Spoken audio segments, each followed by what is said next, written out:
Welcome to this episode of Why Pals Tales from the Superyacht Laundry. I'm here with Kayleigh Westgarth. See, I said it right. Welcome to the podcast. Oh, hi, thank you. Nice. So I'm just going to, for listeners, I'm actually going to point out that Kayleigh's like in love. She's grinning from ear to ear, but she's massively distracted because she's got herself a fur baby. I did, yeah. The cat is taking up all of her attention. You literally zone out. Oh dear. So the things we do to get out of the yachting industry, but it just makes me smile. You're just like, oh, I've got a cat. Yeah. So Kayleigh, we've known each other for a little while now. We just went to Mets. We were at Mets at the same time. You are, or have, well, still are, a spa stew. Can you say spa stew, or do you not like? I think so. I mean, I always used to call myself spa stewardess. But we'll get into why you want to drop the stew bit, I imagine, a bit later on. But yes, you are a spa stew, but you're also heading up a company, Coral Consultants. Is that correct? Yes, Coral Spa Consultants. Yeah. So yes, I've not had a spa stew on the podcast before. I'm very excited about this. Just wondering how many great stories you got, probably. That would be quite interesting. A couple. But obviously we have to start at the beginning. So what was Kayleigh doing before you found Superyachts? I got quite lucky. I left college, so I knew what I wanted to do from the get-go. In regards to massage and beauty. So I went straight to college to do that. And then whilst I was in college, we had a visit from Steiner, which is the spas on cruise ships. So I actually joined cruise ships at 18. So started out in the marine industry, maritime industry, but obviously just in a different area of it. Cruise ships is quite intense, eh? They're like you work for your your money. Like they're quite long shifts, like a bit relentless. Is that correct? Yeah, and if you're not especially in the massage and in the spa, if you're not working, you're not earning any money because it's all commission based. What? Really? Yeah. So, I mean, I was 18. I was fresh out of school, had no idea what I was doing, and did a 9-month contract on board a Royal Caribbean boat and was doing kind of 8 to 10 hours of back-to-back massage a day because I was on a massage column, which at that age and kind of without knowing what I know now about looking after my body was a lot, but definitely kind of put me in the headspace of kind of travel and exploring and all that side of things, and set me up really well actually for the rest of my career. So as much as I have a lot of complaints as to how cruise ships are run in the spa, it definitely did give me a lot of life lessons and kind of started me off really well. And I probably wouldn't be where I am if it wasn't for that. I think there's an awful lot of value into working that intensely, especially with, because I see massage and beauty as a trade. Yeah. So you need, in the early days, you need that intensity and that relentlessness to keep repeat. So you get better and better and better. But obviously, physically wear and tear on your back. If you're not looking after yourself, you know. How did you, what were your, obviously when you got the job on board, was it just all excitement or were you a bit nervous? Were you a traveller by heart? Pardon? Were you a traveller by heart? Were you always wanted to travel? I honestly I don't think I'd really thought about it until I'll always be grateful for them coming to our college to do a talk because none of my family travel. I have a very kind of other than I have an uncle and auntie that travel, but other than that, my dad doesn't like flying. My mum, like, I think she stepped on a plane for the first time in her 40s. I'm kind of the black sheep of the family. I'm the only one that really does it. So black cat. It wasn't. So it wasn't something I really learned about myself until I joined cruise ships and got over the initial terror of it, because I was the youngest crew member on board of like out of 1,000 odd people at the time. Wow. So yeah, that's quite a lot. It's quite an extent. I've got a stepson that did the cruise ship, so I've heard the tales of what kind of goes on, but they do get their money's worth out of you, kind of thing, with the shift patterns and whatnot. So you did the cruise ships. What happened next? Cruise ships. I then came home for a bit. I did spas at home. I worked for. I live in kind of South Wales, Forest of Dean area. So I actually started working for a spa called the Celtic Manor. It's like a golf resort, and I actually worked there during the 2010 Ryder Cup, which was quite cool. And then I did some ski seasons doing massage, and then I got contacted by.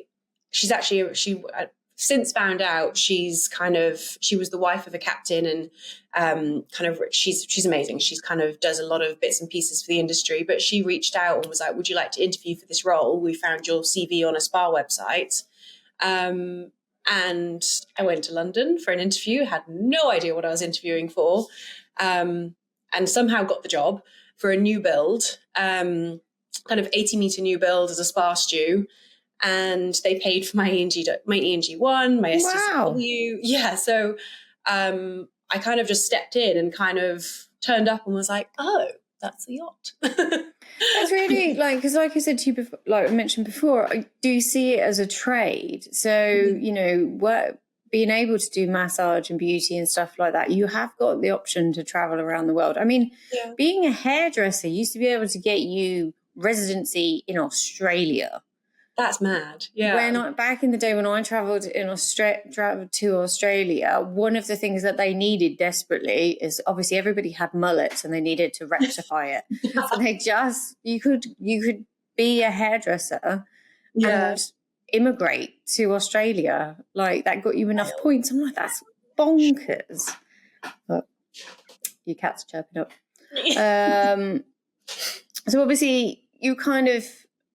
Would you say the places that you worked were like the same kind of clientele as a yacht? You kind of ended up working in kind of the higher end hotels. I'd say sometimes the Celtic Manor, it's a bit of both. When the Ryder Cup was on, yes, kind of quite a few kind of famous people and obviously golfers and all of that sort of thing. But then it was also kind of a mixture of just your normal day-to-day people coming for a spa day. And then ski seasons, no, I worked for a company called Mark Warner. It was not fancy at all. But it was a cool experience.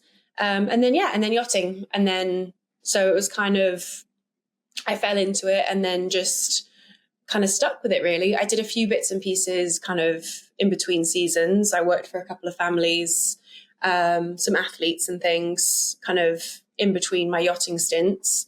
But as a whole, I was in yachting for kind of 12 years and stayed there. And did a bunch of courses. With your qualifications, the massage, do you do sports massage? Yeah. All of it, because there are a number of different types of massage. Yeah. Never been keen on the old stone one myself. Really? See, when done well, it's really nice. Yeah, it's that I suppose that resistance and pressure at the right time. Yes, definitely. And I think a lot of people just glide over and don't use them properly, whereas if you actually get into the muscles with them, they're really good. But I kind of went down the more kind of clinical sports route. I was lucky enough to work for kind of a very high profile tennis player, and at that time was working with his physio a lot.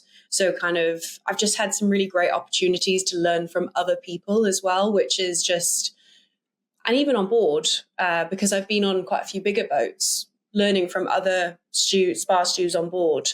Even when I was kind of spa manager, there's always someone to learn from, which has been really nice. It's really good for anybody who's considering it, or if you're listening to this. It's good. I myself have done a massage course, but we've talked about this before. I really enjoyed the course and, got the qualification, but then I just didn't cope well with, you couldn't pick who you massaged. Yeah, I think you kind of get a little bit numb to it eventually. It's kind of just body is a body, and you see it as the kind of the interesting side of it that it is, in all shapes and forms. I think I've never been particularly worried about nudity or this, that, like that. So, which I think helps me.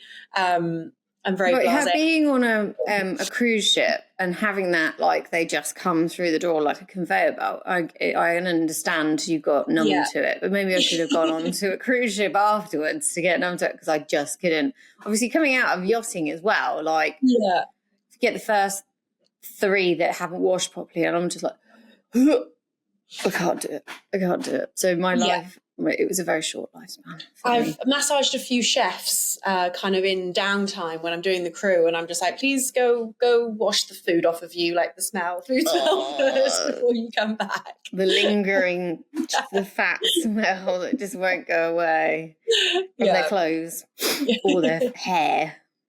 Yeah. So obviously, what can you think back when you joined, like, the super yacht? What were your first impressions of it? Because obviously you can do the spa stuff. What about the stew stuff? Like, what you were being asked to do? I was useless, in all honesty. I won't lie. It was not something that came naturally to me. It was not something that came naturally to me at all. I did not grow up a tidy person, organized person. I definitely had to learn all of that side. I remember doing the captain's cabin for the first time, and the chief stew coming in and just being like, did you do anything? But we got there eventually. And I think I like to think I have quite a good work ethic. And once I got the hang of it and realized what was expected, I just wanted to be the best that I could be. I also don't like making work for other people, which I think kind of saved me a bit, because it was going to take me longer, I wanted to make sure I was doing it properly, and I wanted to be told if I'd done it wrong, so that I could be better and that no one was having to go around fixing things. I think there's nothing worse than having a crew member that doesn't really care and is just doing it, and then someone else has to go up and tidy behind them. I think that creates work for people that are meant to be your teammates, and that's not fair. Well, that's the fastest way to a team. That's probably, and not like, that's probably where the bullying or, the friction starts to come. Most crews are understaffed. You're undercrewed most of the time. Yeah. If someone's not pulling their weight, people will help for a bit. But if you're not pulling your weight all the time, it can descend into angst. Everyone has bad days. Like, we've all had a hungover day where you just want to hide behind a cupboard and not do anything. In the laundry. I don't want to be in the laundry. Yeah, where you have other people's backs and you look after. But I think relying on that is not fair. So I think that kind of, so eventually we got there. I think by the time after my first boat and kind of then stepping onto, which was quite quiet, and then stepping onto a busier boat, I kind of got thrown in the deep end and had a terrifying French chief stew who, as terrifying as she was, I learned so much from. And obviously then you just kind of go build from there, really. Yeah, it's quite, I had one chief stew, I won't name her, but she taught me how to be a stew properly. Yeah.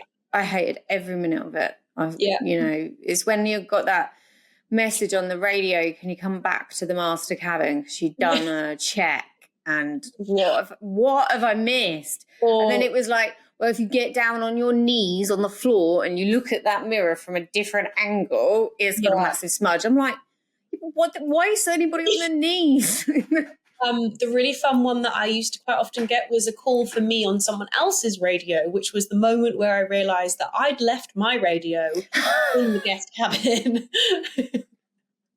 Done that before. And it had just been found by a guest. So somebody's left a cleaning caddy behind or a rag. Oh, always something to forget. Yeah.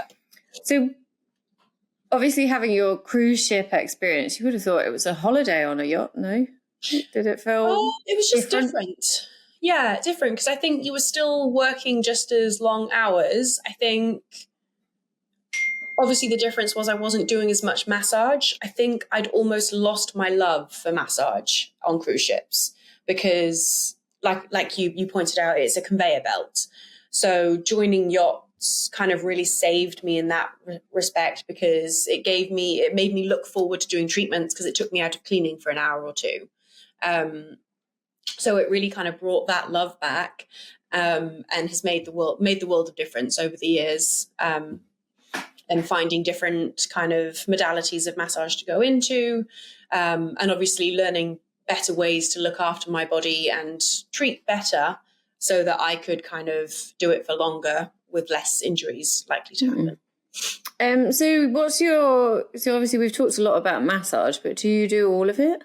I do. Yeah, I'm a yoga instructor as well, but predominantly massage and beauty. So kind of facials, manicures, pedicures. I do everything.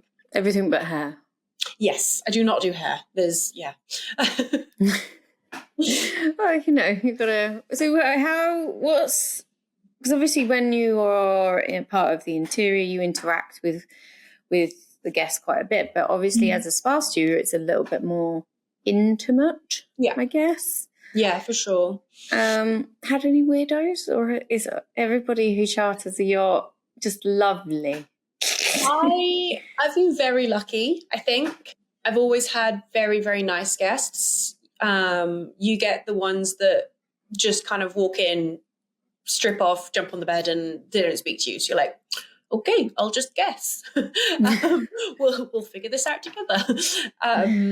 You get the ones that are kind of they know exactly what they want, and they have zero interest in changing from that set kind of routine that they're used to, again, which is fine. You just adapt. I've had a lot of very, very hygiene conscious guests. I once had to spray myself in Dettol because she saw me pick up a towel prior to her treatment. What, like head to toe?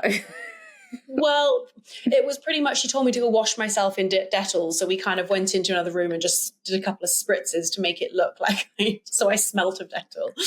So I wore perfume. What did you touch? Who had the other towel? Literally, I was helping the housekeeping team. I picked up her towel for them to give to them, and she saw me do it before her massage. And what does she think of the other guests? Jesus, don't. You've touched her towel. I know what she's got. It was her own towel, so this was the other side of it. That's quite mad.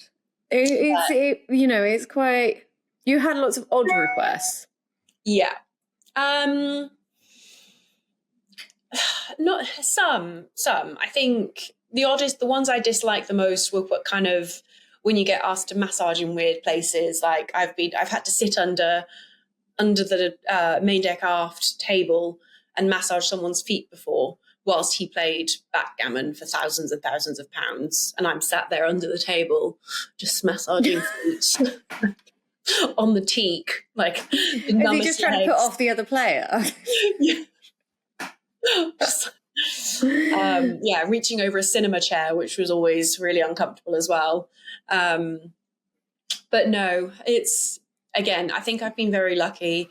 I remember I had a guest, he was a DJ or an artist, but he basically told me that his neck was really sore because his gold chain was so heavy that he needed some work done on his neck. Which I always just found the most obnoxious thing I've ever heard. This gold chain's just so, I just got, Yeah, take it off, you weirdo. Yeah. Were you supposed to be impressed by that? Was that what he was? Really don't know. Yeah. A man that wears a gold chain is interesting. I believe anyway, let alone one that's heavy enough to give you neck complaints.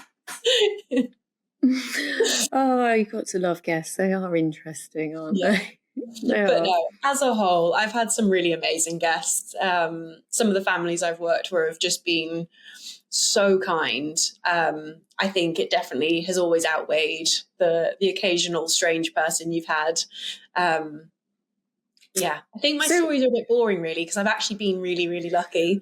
Well, it's not that they're boring, because there is, like we said before, it's a fab industry. You can have a great time. You really can. And I think sometimes, obviously, what I do most of the time when you highlight some of the risks and dangers and stuff like that, I think it's just most of the time it's all good.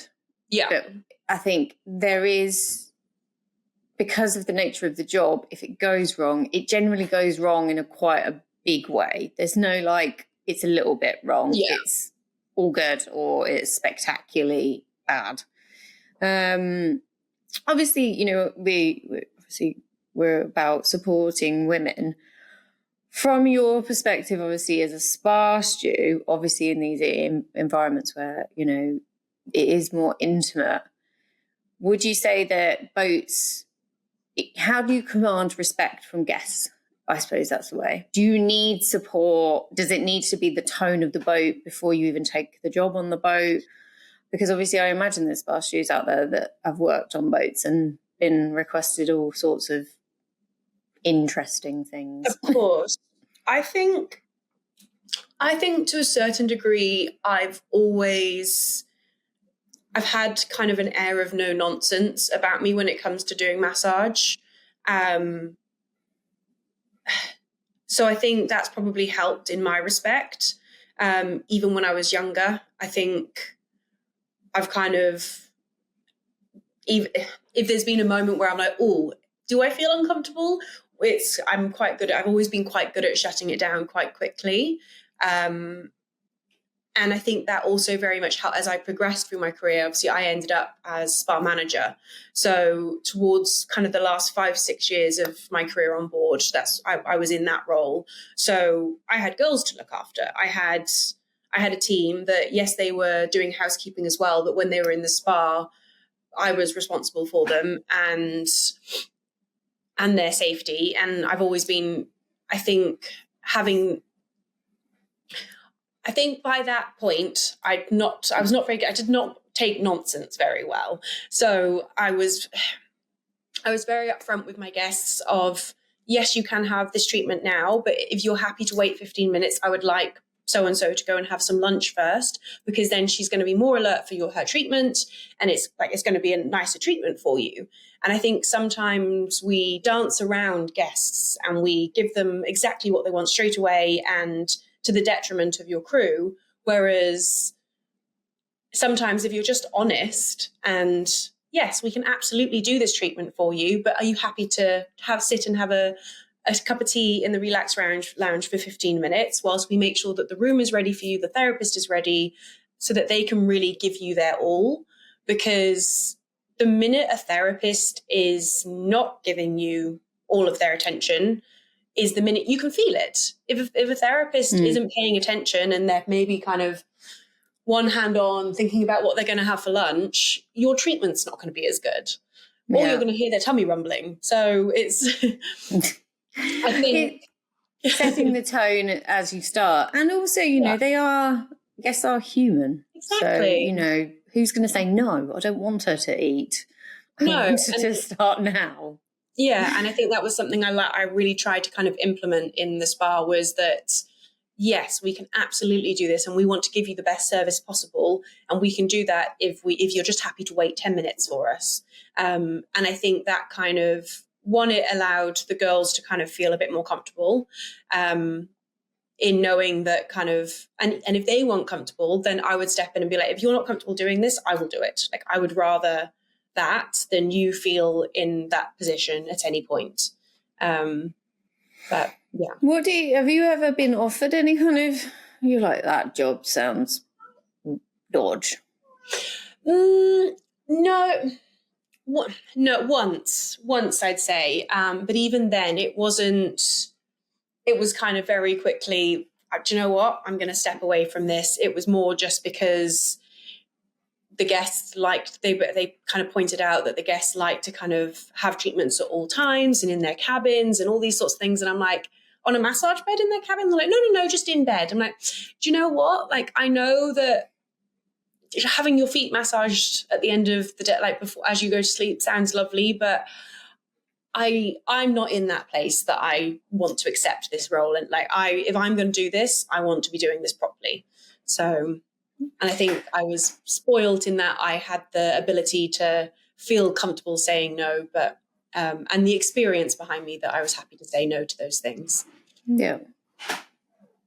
So it sounds like you were quite confident in yourself at the get-go, you know, and what being a masseuse and spa, like you're confident in your trade, and then that kind of carried on, that professionalism carried on board. I think so. Could you highlight what were a couple of your highs in the industry, and what would you say was like kind of pinch yourself, like, is this actually happening kind of moment? I did the build of Cloudbreak back in 2016, I think. During that, when we did the first kind of season, once we launched, we got to do Iceland and Greenland, and kind of all those very cool places, which I'd never imagined kind of seeing or doing before. And especially Greenland was very cool because we got the opportunity to take a helicopter to set up lunch on an iceberg, essentially, for the guests, which was just incredible. And kind of just in general, doing treatments throughout that kind of period was, you'd kind of look out the porthole in the massage room and it was just incredible. I did a lot of freelance stuff for Plus Ultra, and the family that owned Plus Ultra at the time were just one of the most amazing families I've ever met. And the crew as well were just incredible. But we also got to do Alaska. And the family would kind of rotate through taking a couple of crew members out on their day trips. So got to see some really, really cool places. So I think kind of things like that were definitely up there. And just getting to know some really amazing kind of like guests that were repeat clients, especially when I was on Fox, because I was there for 4 and a bit years. So I think, which meant that we had some kind of multi guests that would come back. We had charter guests that came back a few times and got to know the madame. She would come in and see me for 2 hours every day, and you end up just building a rapport with some of these people. 2 hours every day. Oh my God. Yeah, she had her anti-aging facial treatment and her anti-cellulite treatment every day. Did it actually work? Like 2 hours every day for like 3 weeks or whatever it is? That's an intense. I think for her it was more the connection. And she was one of the most wonderful ladies I've ever met. She was truly fantastic. I think she was a bit older, and she would kind of spend those 2 hours chatting and confiding to me. And I think she just wanted someone to talk to, really. And it was just really lovely. And it was her that used to kind of, at the end of every trip, would buy all the crew gifts, and she'd go out and handpick these things that she thought would suit. Yeah, it was just, you just meet some really lovely people. I think everyone likes to focus on kind of those horror stories and the horror guests, and then into kind of dropped in between those, there's always these really beautiful people that you get the opportunity to meet. And that was kind of always some of my highlights, especially when they kind of they're like, we trust you, create us a treatment program, and that's what we're going to do these next couple of weeks. Well, I trust you. You can create a program for me. I'll come spend 3 or 4 weeks. You can work on this if you like, for as many hours a day as you want. It is, it is true. You do, they're just people at the end of the day, and you get really nice ones, and some not. But it's more, like you said, it's more positive. Otherwise, we wouldn't keep doing it. So why would you bother if it wasn't nice? So, did you have any struggles or lows that you remember? What you've challenges? Yeah, I think definitely over the years there was a point where it would have been about 2015-ish. I was on a boat that I really wasn't enjoying. Sorry. I was on a boat that I really, really wasn't enjoying. I didn't gel with the crew. I think it comes with the nature of the job. I'm quite a touchy-feely person. I react very well to kind of hugs and daily kind of tactileness, I guess. And it wasn't a crew that was particularly like that. And I didn't connect with anyone. And I kind of got to the point where I was like, I don't know if I can do this anymore. I kind of thought that it was me kind of done with yachting. So I actually ended up I left. I handed in I did a season on there and handed in my notice, and went and lived in Costa Rica for the winter, because I just needed a break to kind of reset and remind myself why I was doing it, and if I even wanted to kind of still be doing it. Why Costa Rica? Don't get me wrong, it sounds lovely. Yeah, I went and did massage. I worked at a retreat centre for the winter for about 5 months. Wow. Worked at a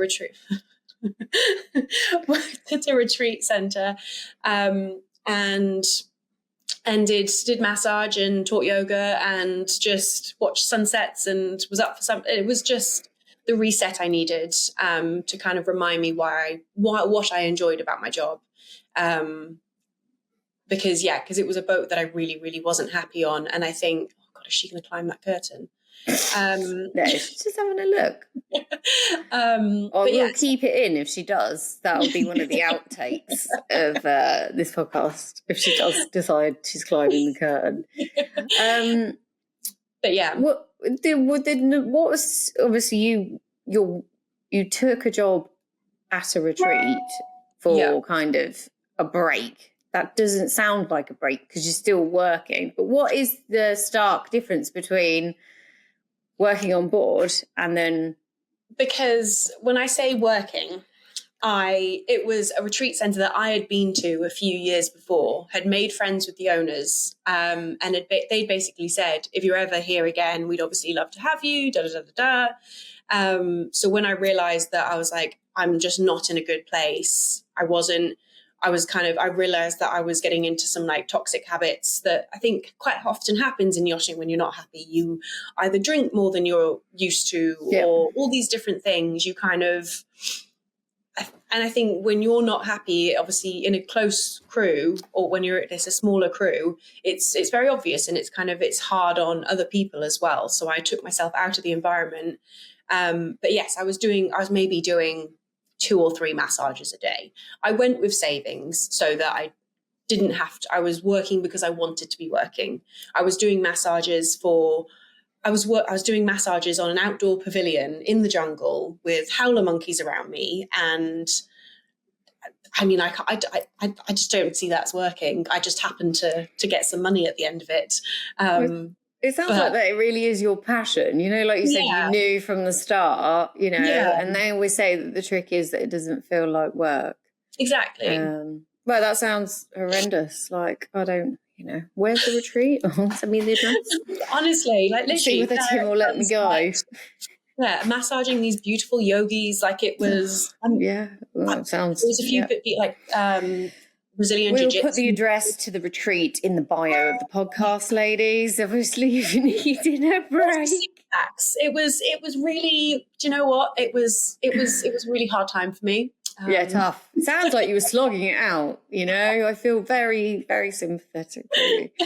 Can you remember a moment on board where you were like, I'm going to start thinking about leaving? Yes, absolutely. It was actually before COVID, kind of about 6 months, like that kind of 2019. I'd started kind of preparing myself that, right, this is my last year. I'm going to spend this year saving. I'm going to be doing charters because I was on 2-2.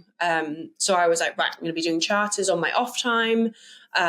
Everything that I kind of earn is going to go into savings, and I'm going to start building these plans because I already knew that I wanted to do spa consulting.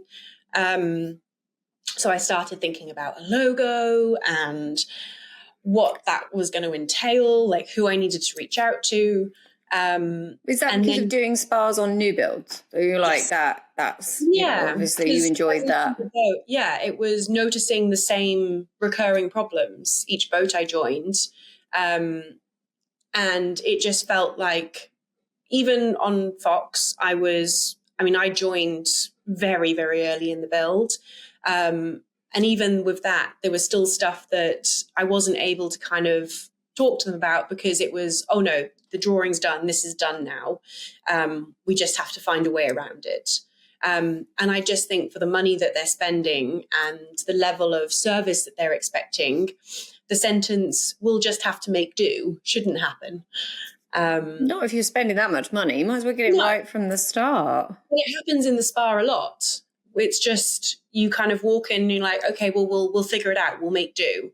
And I don't think that really gels with what the guests want to kind of. I am baffled.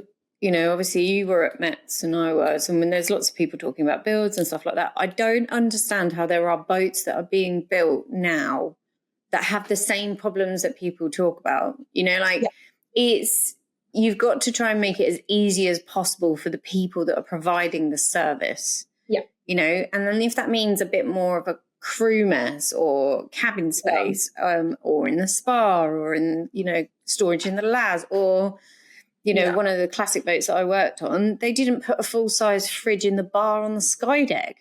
They put an aviation fridge. You can't even fit one bottle of wine in there. Like, are you on acid? Like, what are you doing? It's like when they don't include ice machines on each deck. On that same one, manual filled ice machine. Brilliant idea. Absolutely brilliant. Yeah. It gives out 5 ice cubes because it's so small, but to get 5, you've got to fill it up. Like, honestly, the Sky Lounge looked lovely. Yeah. But it was the most impractical, useless space on the boat.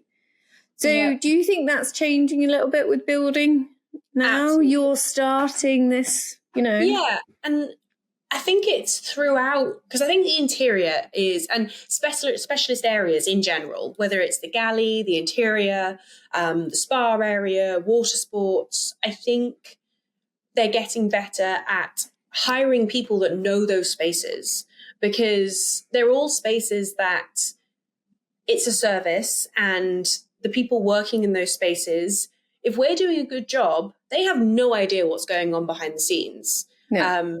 And I think that is the sign of a good, whether it's a good chef or a good spa therapist or water sports, it just flows. They need something instead.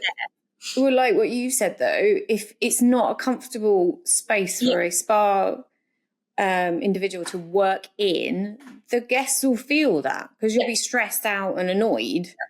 It's not going to work. It's opening or all these little things. And I think they're getting better at chatting to us about these things. And I think it's why Coral Spa Consultants has been quite well received.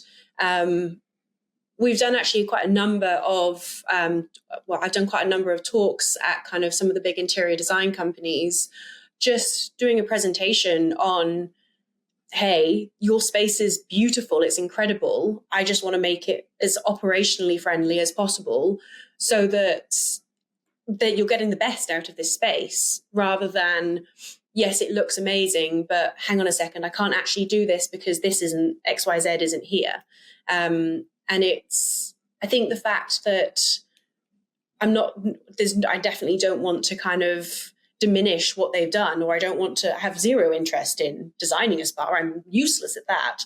I'll leave that to the experts. But from an operational point of view, that is where I'm very good. And what I want to make sure that any spa therapist that's stepping into that boat then, as it's ready to be launched, all they have to think about is making sure their treatments work. They know that the space is there and they have these little bits and pieces that make the difference. So tell me, so you're on board, you're thinking of a logo. What was the journey from I've got a logo? What did you do? Did you start making connections ashore? Yeah, COVID kind of got in the way, so it kind of delayed it by a couple of years. I ended up staying in yachting until the beginning of 2022 in the end, which was kind of a year-ish later than planned.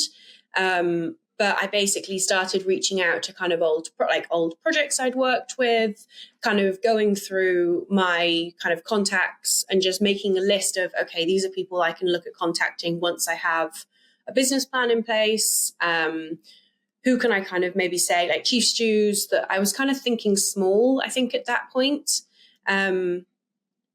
And just being like, okay, I can do freelance in the interim whilst this is kind of getting up and running.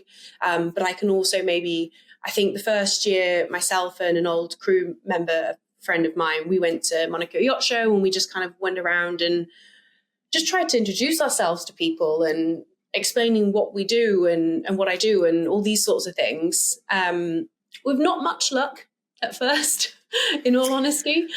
It's a difficult industry to crack at the very best. You know, it is challenging. You've got to have the right connections.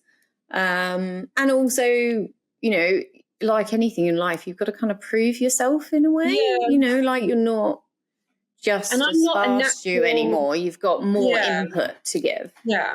I'm not a natural entrepreneur either. Like that sort of thing doesn't come easy to me. I think the best thing I ever did was reaching out to Ed at Gym Marine. Love Ed. Yeah, and he really took a chance on me, I think. And obviously it's worked out really well, and he was able to introduce me to a lot of contacts, and we kind of obviously developed it into Coral Spa together. And I think the good thing is that essentially it is very much the same service as Gym Marine. Well, they're linked, aren't they? You know, most gyms have a spa. So, you know, the marriage made in heaven, it makes practical sense. The one supports the other. You do a tough workout and then you take on into the spa. Yeah, so it worked really well. And I think within the first 6 months, I was doing a 100-odd meter, I think 110 meter new build with him that we did the whole spa setup for, which was just incredible. And obviously, because of his connections, I've been able to speak to a lot of the interior designers, and that's kind of where we are able to make the most difference. We work from different stages of the build. We sometimes work very early. Sometimes we only get involved when it comes to the crew. And obviously in those situations, it's more kind of small equipment and the product recommendations and kind of giving suggestions to the chief stew as to, okay, you haven't hired a spa therapist yet, but this is what could work in this space. This is the list of things that I would suggest you need. Once the spa therapist is on board, feel free to reach out again and we can kind of tweak it.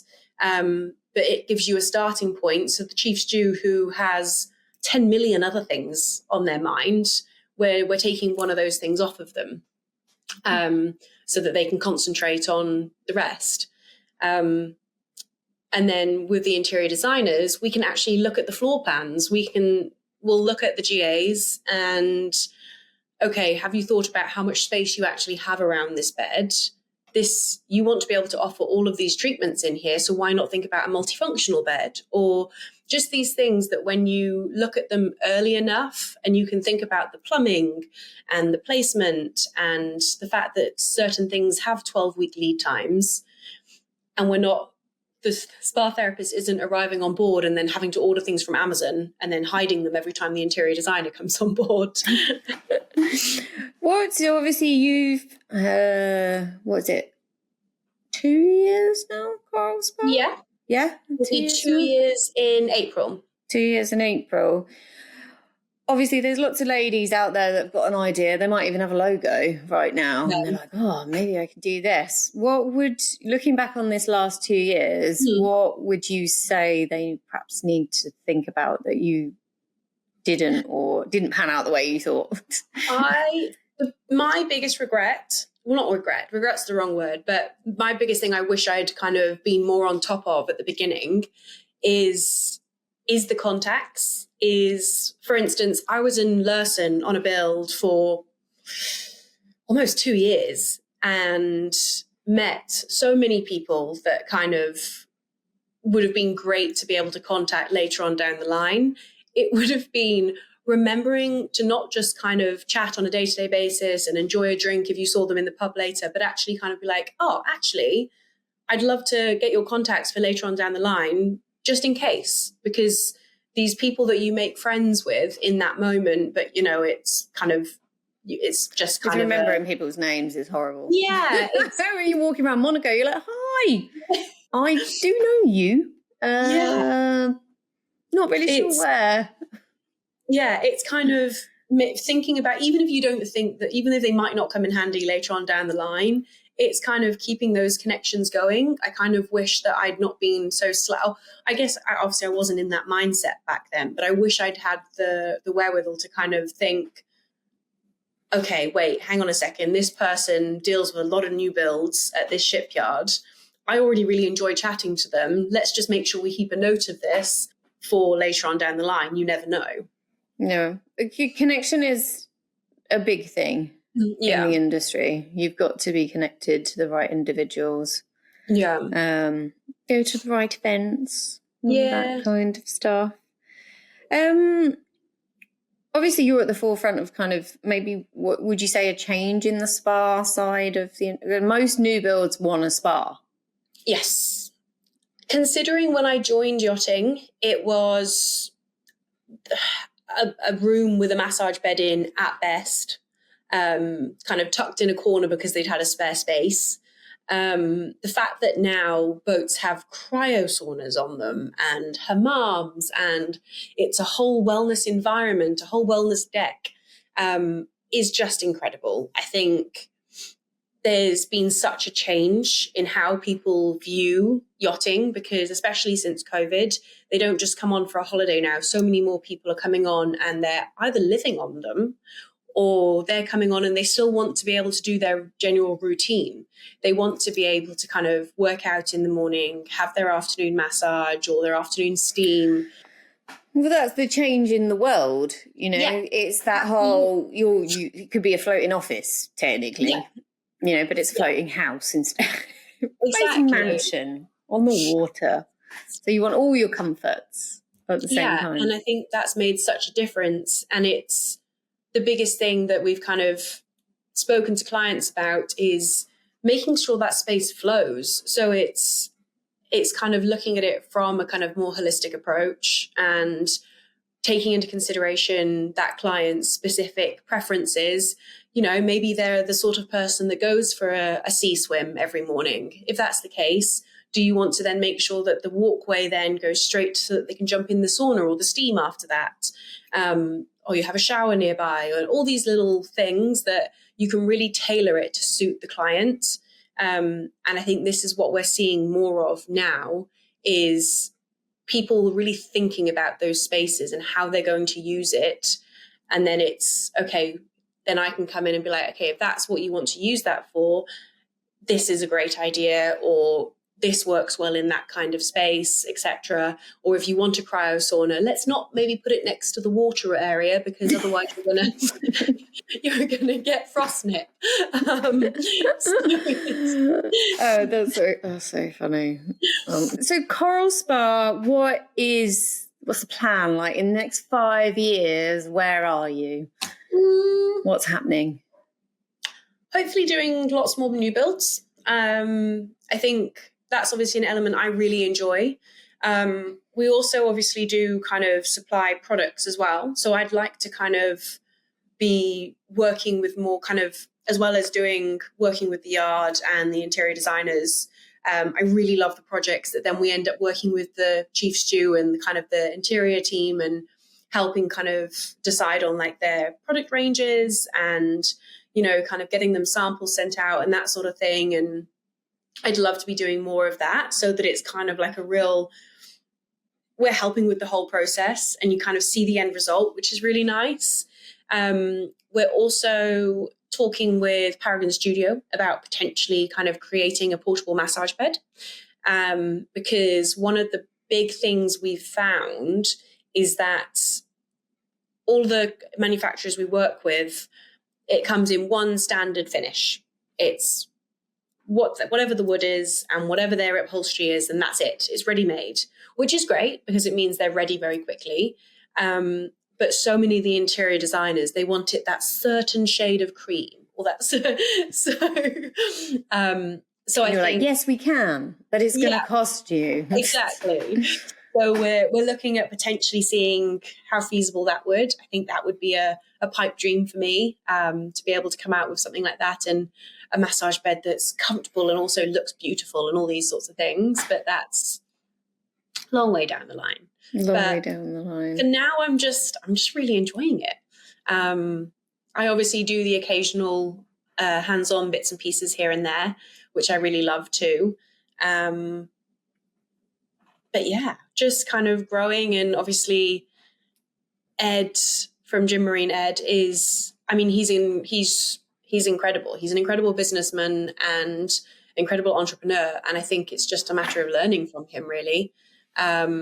And just, yeah, I mean, I feel very grateful that I have the support of him and the team who are also just as great. So I think I landed on my feet, which is the only way is up. The only way is up.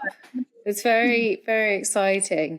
Yeah. Okay, so to finish up, I obviously ask each guest 3 pieces of advice, you know, whether you're talking to 20-year-old Kayleigh back in the day or what would you, to aspiring spa stew or one that's already there, what would your 3 bits of advice be?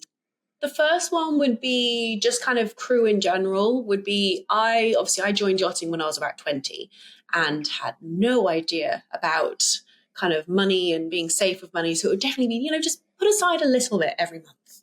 Just, I wish I had done that. But that would just be kind of a general one. From a spa side of things, it would be taking the opportunity to do as much training as possible. I think obviously focusing on the bits that you enjoy and want to learn, but I think all it does is make your CV look better. I think part of the reason I got quite lucky with positions was because I did have multiple things that I was trained in. And I think that obviously kind of, it makes you more desirable as an employee on boats. And finally,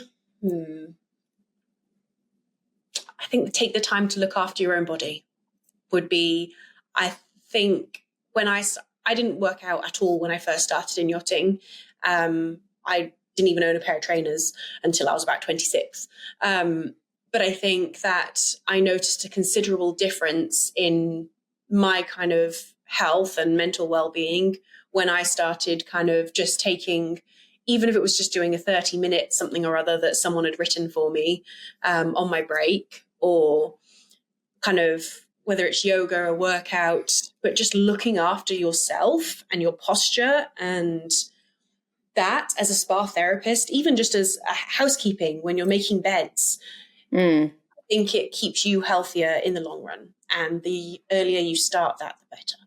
I think that would be my final thing. Sound advice. And if you're on a boat that's got a crew gym, you've got no excuse really, have you? No. And even if you don't have a crew gym, even if it's just taking 10 minutes on your break to do some stretches, I think, as much as I definitely struggle to remind myself of that sometimes, I know when I do it, I feel better. Good. Okay, so we're finishing up. Can you divulge us a crazy story from your time on board?